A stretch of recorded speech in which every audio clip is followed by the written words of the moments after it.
Hi, and welcome back to Natural Bliss Podcast. I am your host, Joyce Wheeler. So you're going to want to go and check out my decluttering and organizing website, try-parish declutteringservice.com. And also swing by Facebook and join the decluttering and organizing tips and tricks book, tips and tricks Facebook page group. Yeah, one of those two.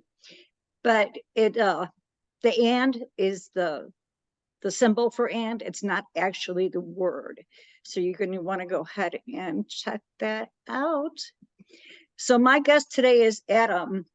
He is the founder and SEO of Life's Work Coaching, where he helps other health professionals quickly, effectively, and permanently find a new level of internal emotional balance, allowing them to take their personal and professional lives to the highest levels. As a licensed clinical social worker with more than a decade of experience, a clinical therapist, Adam found that with use of very specialized approaches, this type of transformation can be time collapsed into a relatively short time frame. He has now dedicated himself to sharing this approach with other therapists who can then amplify this work and pay it forward to others. Welcome to the show, Adam. Thank you so much for having me, Joyce. It's my pleasure.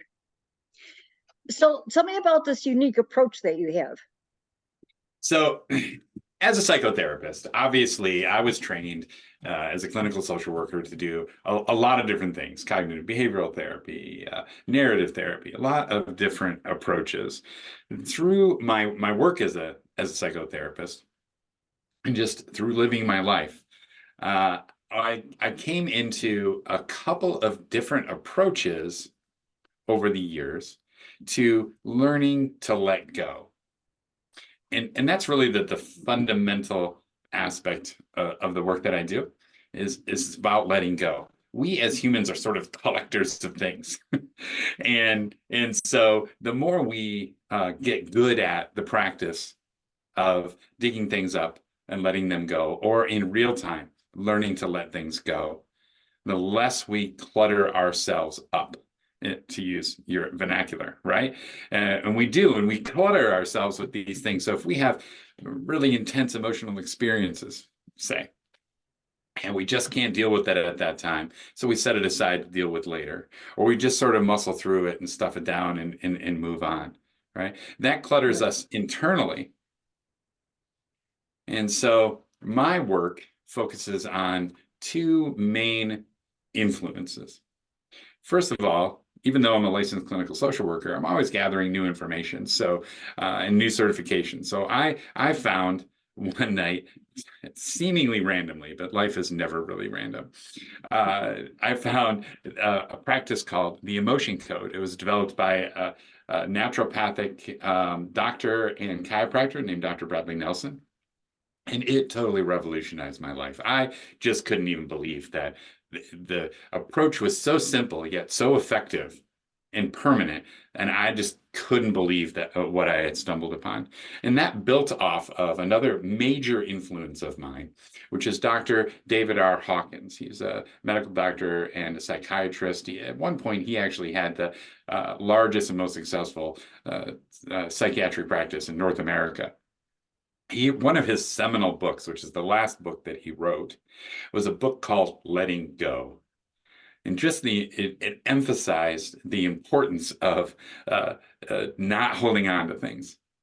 And that, on top of some experiences in my personal life and with people that I'm really close to, this just sort of was the perfect storm for me to say, this is what I've got to do. People need this type of healing. And I'm going to dedicate myself to doing that. So when you're talking about letting go, are we talking about stuff, or are we talking about emotions and trauma? How about try this on for size? Emotional stuff and trauma stuff. Right? That is a good question, because our external environment tends to mirror our internal environment. Interesting. Right? Okay, so my wife and I are keenly aware of this because we own a clinic that has does some addiction medicine. I also have a full-time behavioral health practice, and we have other counselors on board as well. So that in and of itself is a lot. And some weeks, the way that it works out is that we have several clinics during a week. And then I'm doing that with my wife. And then I'm also doing full-time therapy. And some of those weeks on top of that, we have a 6-year-old, a 6-year-old boy, and a farm. And as my brother once put it, you're busy. Yeah, sounds like it. A And farm is a lot of work. it can't be. You're never done with that work. There's always something to do there, right? Right, The kid has a bedtime, the farm doesn't. right. And so what we noticed was that on those weeks where we're really hyper busy, I mean, we don't even bother calculating the number of hours we work, okay? It's just there's jobs to be done, there's stuff to be done. Noticed on those weeks that we're the most busy, right? That's when a load of freshly dried laundry, right, gets just kind of put on the couch in the bedroom, right? Or we're having to we can't even imagine what we're going to do with our kitchen table, right? It's on those weeks that we're looking around our house and we're like, okay, this is reflecting our inner state. Interesting. And sometimes sometimes an apple is just an apple, okay? Sometimes it's just that we're too busy to actually do a whole bunch of cleaning. But other times it's literally just, wow, the stress in us is represented in the stress in the house. So stuff, yeah, physical, emotional, all that. So tell me something about the emotional code, about the book. Okay, The Emotion Code by Dr. Bradley Nelson it came out of his desire as a naturopathic doctor and a chiropractor to take the healing of his patients to the next level.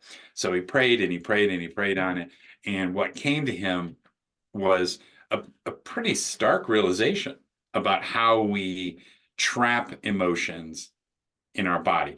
Many people have heard of the book "The Body Keeps the Score." It's a very similar concept. When we have a negative emotional experience, okay. Now I say negative. There are some positive emotions that can become trapped in our body and our subconscious as well. But those are just ones that are so intense that it was like a shock to our system. So typically negative emotional experiences, and we just sort of swallow it down, right? This is a common practice in Western societies. In fact, it's worse with men even because we're told to man up. Right. So we just learn from an early age to stuff that stuff down. It's very interesting that you say about manning up. I had a conversation with my youngest son, and he was talking about being a man and not being allowed to show certain emotions, like not being able to cry. And I always, with my children, I never told my kids they couldn't cry. You want to cry, go ahead and cry. When it got too much because they were crying because they couldn't have their way, I'd be like, okay, this is it. Go to your bedroom and cry. You cry all you want. I don't care. But I'm done hearing it. Because you know how kids are. They're not getting their way, so they're going to cry, hoping that we're going to cave in and give them their way. Yeah, did I mention I have a 6-year-old boy? Yeah. Yeah, yeah. So you know what I'm talking about. Yeah.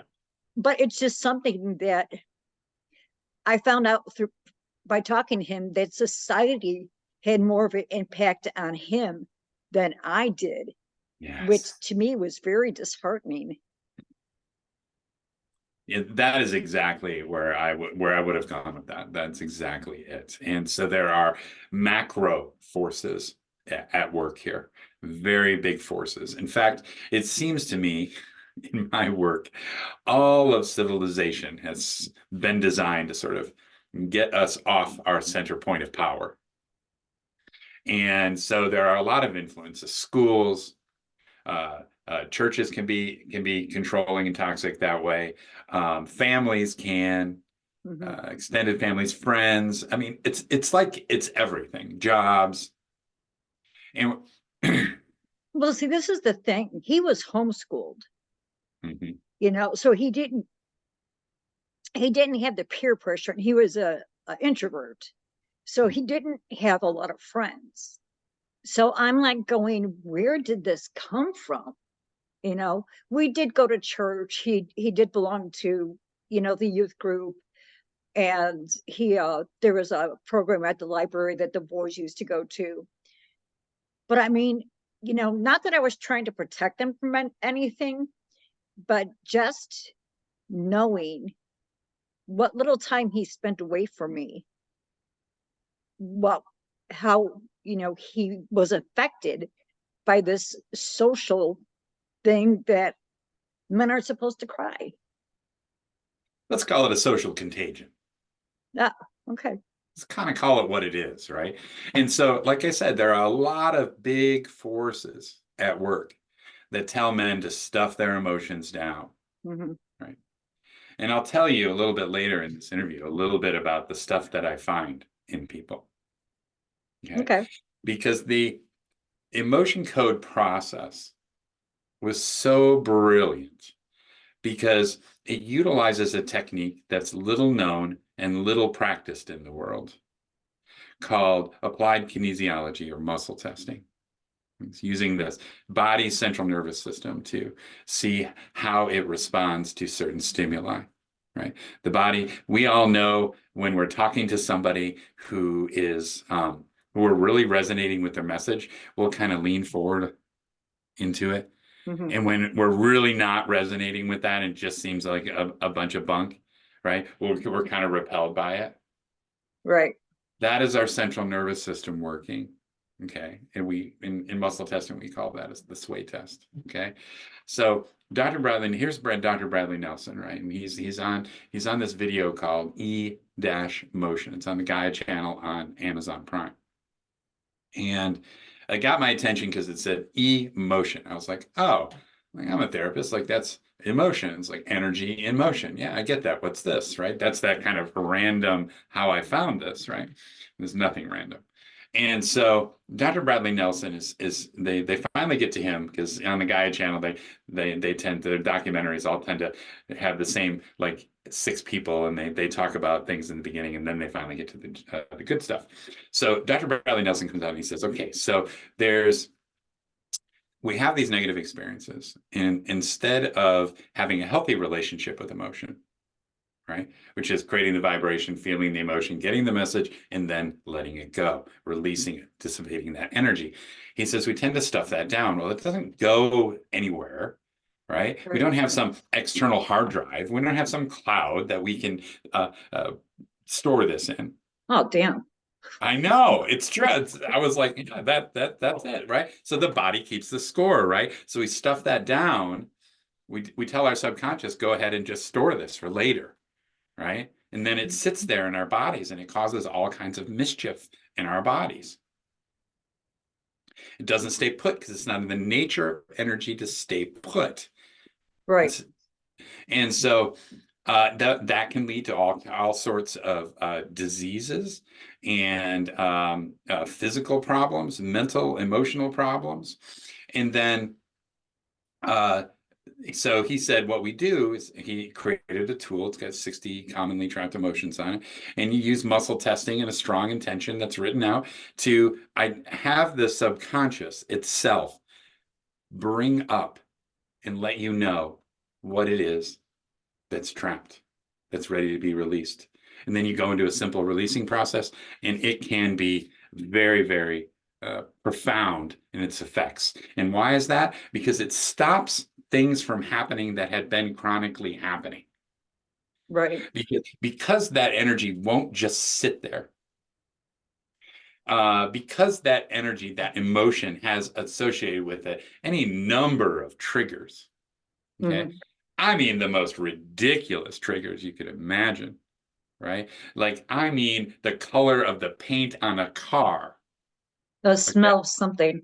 A smell, a music, a person, a circumstance, whatever. I mean, it just can be amazing. And these are all subconscious. We're not consciously aware of these. And so they get triggered. And then they turn from a little ball of energy into a great big activated ball of energy, and they come up and they lead to thoughts, and those thoughts lead to behaviors. And if those thoughts and behaviors are repeated enough, it can lead to beliefs. Now, those beliefs are never true. They're lies. I'm not safe. I'll never be loved. I'll never be successful. Okay, that's nonsense. But it can lead to that. And then we just go right from trigger to belief. And people, we have so many of these in us that oftentimes people get to my therapy practice. Even therapists get to my coaching practice. And by the time they get to me, they're so overwhelmed because what's happening is every day of their life, they're running through a field and they can't see the minds, and the minds are the triggers, and the triggers are just popping off, popping off, popping off all day long. And they come in and they say, oh my goodness, I'm overwhelmed. I have anxiety. I feel depressed. I can't manage my relationships, right? Because they've just got so many of these trapped emotions. And so Dr. Nelson was like, if it comes this way and leads to thoughts, right? Then you just simply, with a strong intention, this is the thing, you're using your conscious mind, which is like 1 to 5% of your mental energy, to tell your Right. subconscious to just do a thing. You're giving it a prompt, you're telling it what to do. Your subconscious doesn't care. It's like my computer. Can we tell it to be quiet? We can tell it to do what it was supposed to be doing all along, which was that third and important part, and that releasing, right, quiets the mind. Let me tell you an experience I had. So when I first really came to my understanding of the power of this, I was working when I first started out as a social worker. I was working in a very toxic environment. It was a really good environment to work in. I loved the work, but the owner of the place I was working was very, very toxic. When that ended, the toxicity and the drama kept going for about another 2 years. Wow. It was bad. Like what was happening? Oh, just, hiring people to like follow us to find out where we moved to and things like that. It was really bad. Okay. Jeez. Oh yeah, it was really bad. So, we've all had, many of your listeners, I'm sure, have had toxic work experiences. And this one was like right up there. So what I noticed was that every time we drove into the next town over, we would pass her house and it would trigger me. Okay. I'd start thinking about her, and it's the thoughts and all that stuff, right? And it was happening to my wife as well, right? So one day I thought, can I use Dr. Nelson's approach to address a relationship? And so I created a simple intention, right, to work with my subconscious. And it was something like, there are trapped emotions in me from my experiences with so-and-so that need to be released. Turned out there were 17 different 17 from one person. From one person. Oh my gosh. Okay. Now, arguably a highly toxic person, but just one person. And so I sat down and I went about the process of allowing my subconscious, working with my subconscious, using muscle testing to identify each of those emotions and then release them. And about 30 minutes later, it was like someone had just turned down the volume on that. And my experiences with her and the toxicity of the whole thing was, the volume was turned down. And now that was just a set of experiences I had, someone I had in my life, and I could really get to the lessons of all of that. And since that time, it's never triggered me. Wow. You're talking about 17 emotions, and we talked before, you talked about 42 emotions. So it's like, what are these emotions? I mean, we feel happy, we feel sad, we feel jealous, we feel angry. What are Let's some of the other feelings that we feel? let's go down. Let's go down the list here. Okay.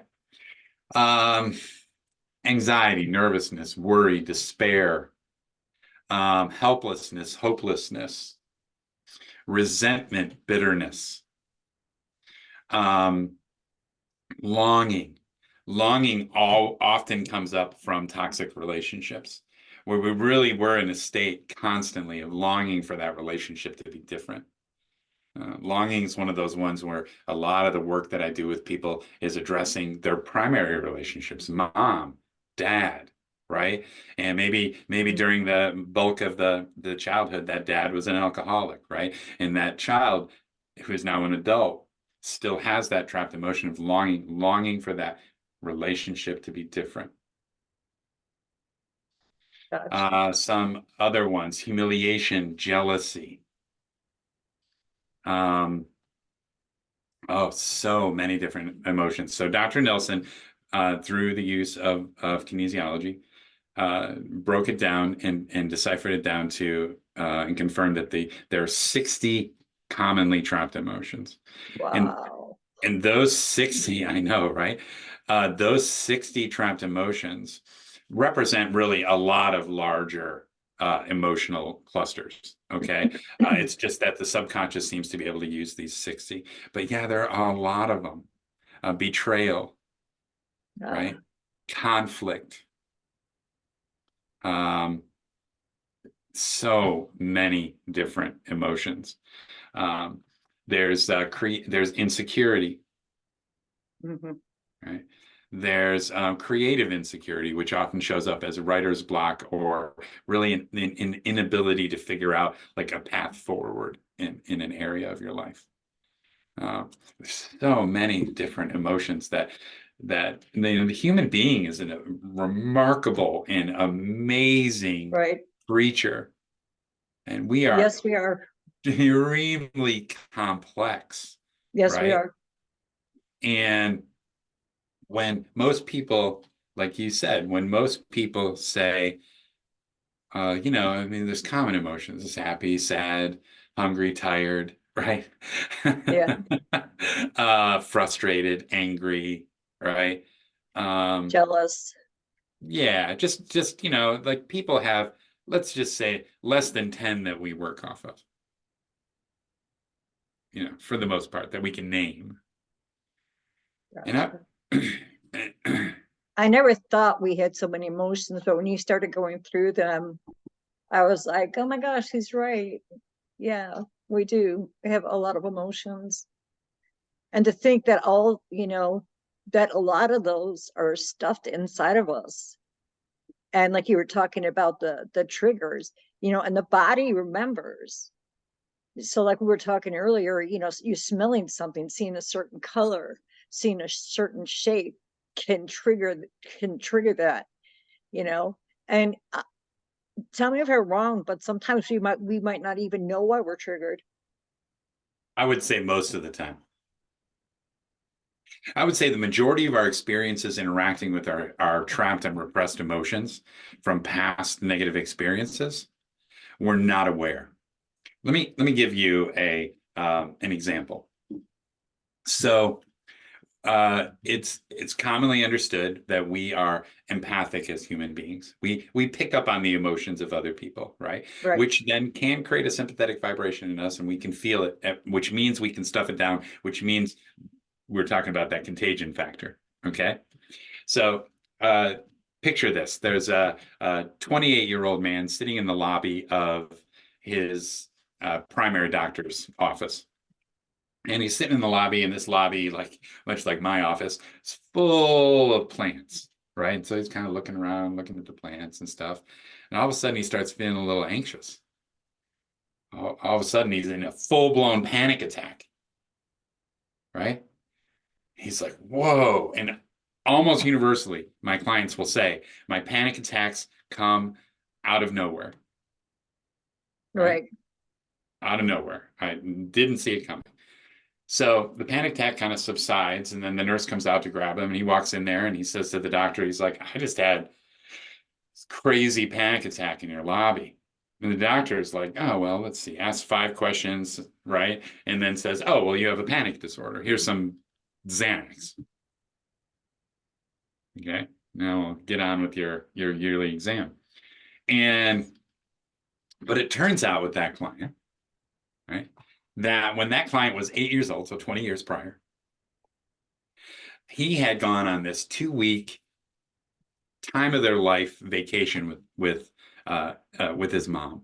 All right, so him and his mom had gone on this vacation, and his mom, much like his doctor and in my office, plants everywhere in her house. Okay, she was a huge houseplant person. So of course, for 2 weeks during the summer, she's got to have somebody come over and take care of her plants while she's gone.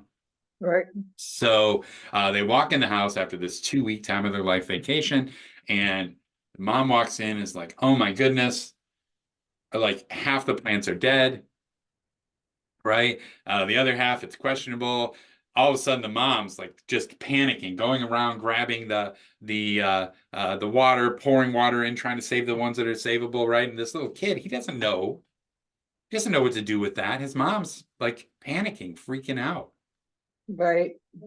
And that creates that sympathetic vibration. He didn't know how to deal with that at 8 years old. But guess Right. what? He's still dealing with that at 28. Wow. And that wasn't even anything that traumatic. Right. You know, I mean, for her, it was because those were her plants and she cared about them. And, you know, go back to when you were talking about us being empaths, he picked up on the emotion that she was feeling.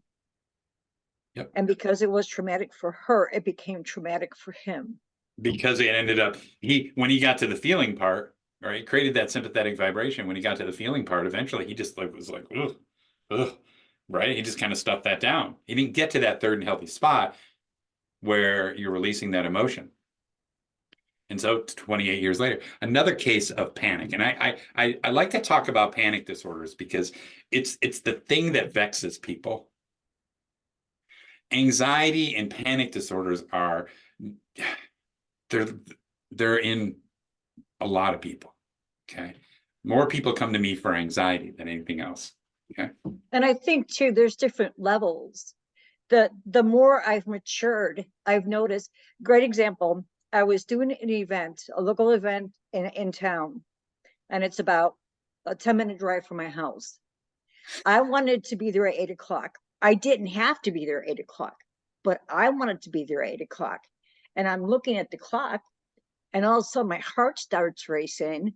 And I'm like, why am I freaking out? I don't have to be there at 8 o'clock. It's what I want to do. But I've noticed since I've matured that my anxiety level is higher. Is that something that's normal? Well, again, that may be associated with an experience that you had many, many years ago. But how come I've never had anxiety before? It's just Oh, been since I've matured. So it's mhm. like, how come I'm dealing with this now? And I never dealt with it before. Before it would have been like, okay, you know, I don't have to be there at 8 o'clock. It's no big deal.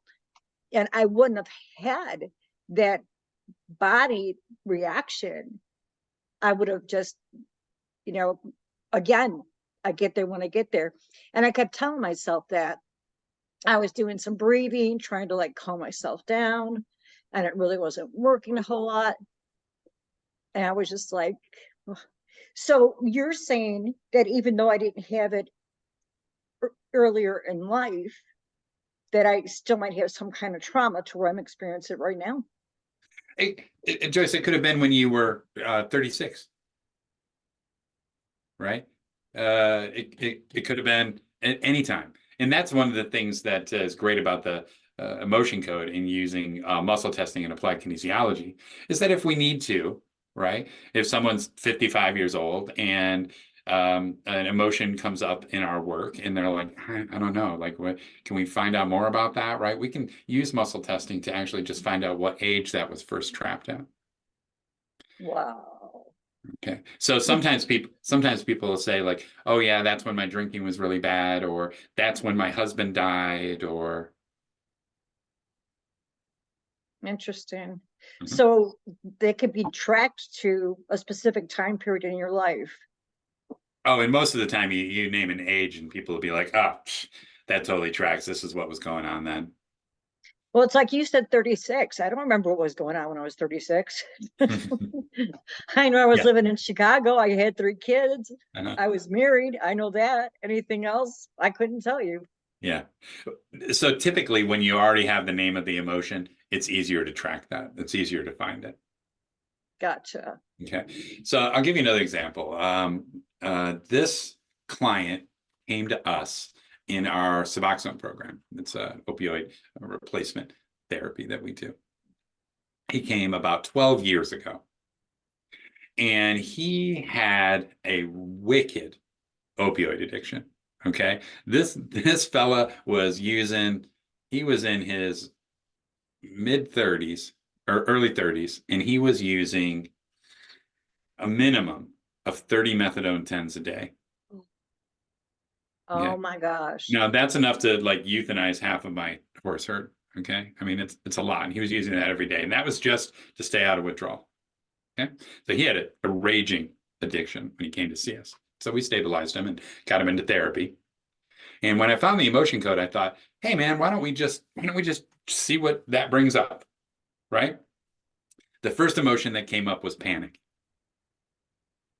And I was like, we both just kind of laughed because, anxiety and panic attacks kind of been his thing for much of his adult life. So we tracked that back to when he was 16 years old. I said, what's going on in your world at 16 years old? And he's like, oh, he's like, come to think of it, that was when my mom's mom, my grandma, got like super suddenly deathly ill.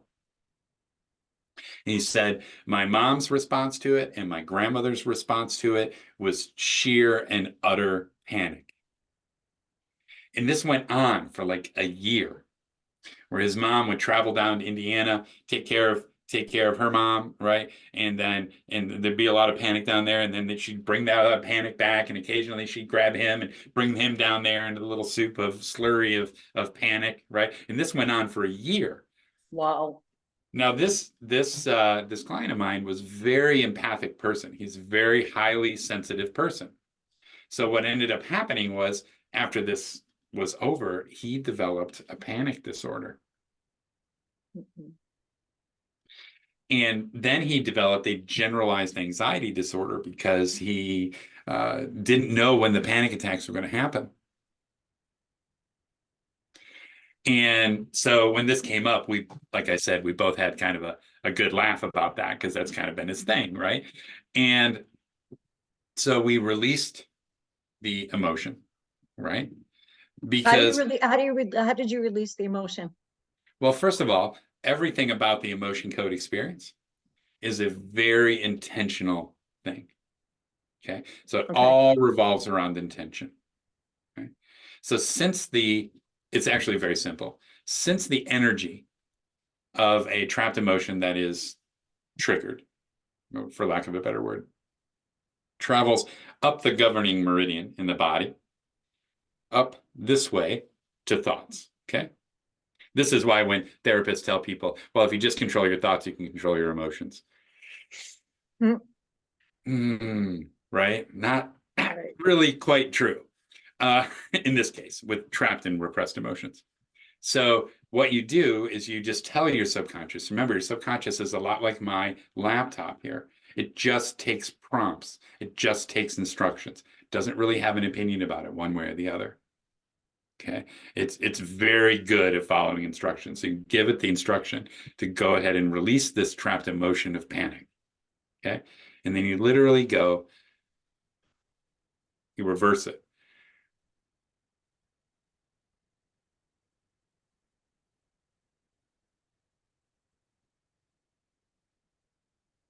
Very much a releasing process.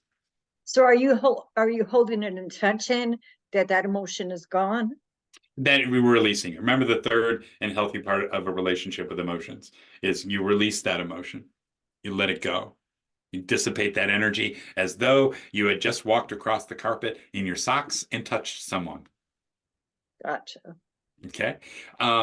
And so we release that. So sometimes people have very visceral physical responses as the emotional energy is leaving the body. It's not uncommon at all. Really? It's not uncommon at all. Um, people who are really sensitive and in tune with their bodies will often experience kind of a healing. I'm not going to say crisis, but like a healing event over the course of the next few days as well. And then Example, what's that? example. So someone might be more sensitive to whatever emotions that they release during the session over the next 24 to 48 or even hours or even up to a week. I've had people say it, right? So people will, so if you released a frustration, right? You might actually be more highly sensitized to frustration over the next couple of days after you release that as the subconscious is rebalancing itself. If there are physical realities, right? Say maybe it was one of the emotions that's stored in your gut area, right? Like anxiety, nervousness, worry, despair, right? You may purge a little bit. This is a good thing because you were holding on to that, right? Right. So in the case of this particular patient of mine, that was just about 2 years ago that we did that emotion code session. One emotion, right? Panic. That man has not had a single panic attack since that day. Nice. And because of that, his generalized anxiety disorder went away. Now, can our emotions be released like more than one at a time? One Or at a is it time. one at a time? Okay, what It's about, okay, I'm coming to you because I have anxiety and I'm depressed and whatever else I'm going through. Can I release those emotions in one session? so if you're going to address depression or if you're going to address anxiety, it may be more productive to first address some of the relationships in your life. Your primary relationships, like I said, mom, dad, other relatives, other major influences in your life, those tend to get a lot more done. You just get a lot more results in a shorter period of time working with relationships than you do working specifically for anxiety or depression. Now, I had a patient recently who came to me with overwhelm. Right. So the intention was to address anything contributing to her current feelings of overwhelm. That produced tremendous results in her life in a short period of time. She was able to just kind of like things that would have triggered her prior to releasing some of these emotions. Just kind of didn't, they just, I call it the decaf effect. So if I drink coffee, which I most certainly did today, if I drink coffee, it's warm. The sensations are it's warm, it's wonderful tasting, it smells great. If I have those triggers, I know I'm going to get the caffeine response. I'm going to get the little bit jittery. I'm going to talk a little more, maybe think faster. I'm going to have more energy. That's probably a lie, but it's one I'm willing to accept. We're kind of all willing to accept that little lie. And so if I have decaf instead, I still get the warmth and the smell and the flavor, right? But Right. then but then nothing happens. That's what it's like to release a trapped emotion. The next time that you encounter a trigger that would have set it off, like I said before, the volume's been turned down. That volume is now at normal background levels. Are you going to never experience frustration again in your life? No, of course you are. I mean, of course everybody experiences. It's a natural, all these emotions are natural experience for Right. humans, right? But is it going to run away with itself and lead to thoughts and then lead to beliefs and just really get out of control and become a detriment to your life? Well, no, because you came into a healthy relationship with that emotional experience. Gotcha.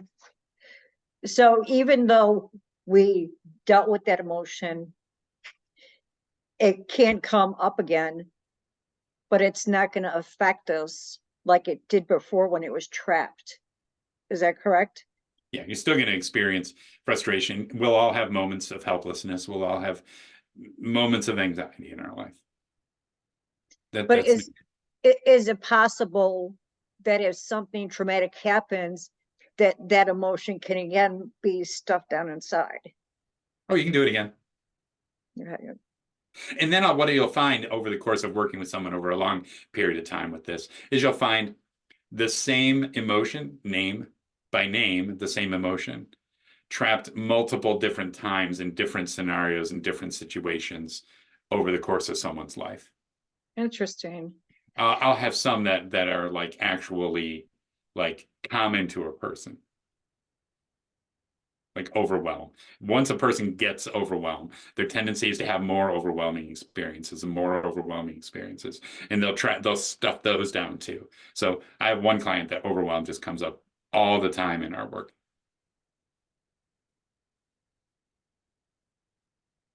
So tell me if I'm hearing you right. You're saying that somebody could be dealing with overwhelm and stuffed it down from various scenarios in their life. Is that correct? Various times in their life, yeah. So they have to go through all those times in their life and release it.